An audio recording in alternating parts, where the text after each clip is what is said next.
வீட்டில் வந்து வாழைப்பழம் இருந்துச்சு அப்படின்னா ஈஸியாக குயிக்காக ஒரு ஈவினிங் ஸ்நாக் வந்து நீங்கள் ரெடி பண்ணலாம். ரொம்ப சிம்பிளாக ரொம்ப டேஸ்டியாக இருக்கும்.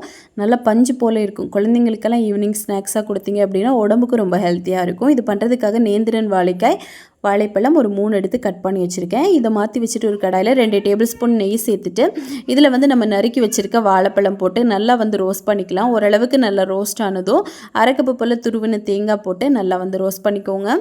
இப்போது இது ரெண்டும் கொஞ்சம் நேரம் நல்லா வந்து நம்மளுக்கு வதங்கி வரணும். அதுக்கப்புறமா நம்ம இதில் வந்து அரை கப்பு போல் ரவை சேர்த்துக்கலாம். இது கூட ஒரு அரை டீஸ்பூன் அளவுக்கு ஏலக்காய் பொடியும் போட்டு நல்லா வந்து மிக்ஸ் பண்ணிடலாம். இப்போ இது எல்லாம் கொஞ்சம் வரப்பட்டதுக்கப்புறமா சரியாக 1 கப் அளவுக்கு பால் வந்து சேர்க்கணும். பால் சேர்த்துட்டு ஒரு 3/4 கப்பு போல் சுகர் ஆட் பண்ணியிருக்கேன்.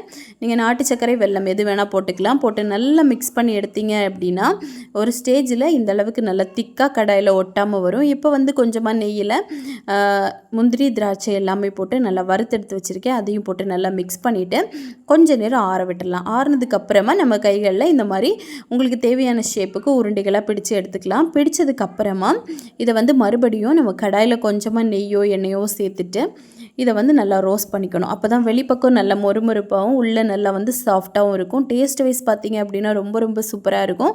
செய்கிறது ரொம்ப சுலபம். ஸோ கண்டிப்பாக ட்ரை பண்ணுங்கள். இதோட ஃபுல் டீட்டெயில் வீடியோ வேணும்னா நம்ம சேனலை செக் பண்ணி பாருங்கள். தேங்க்யூ.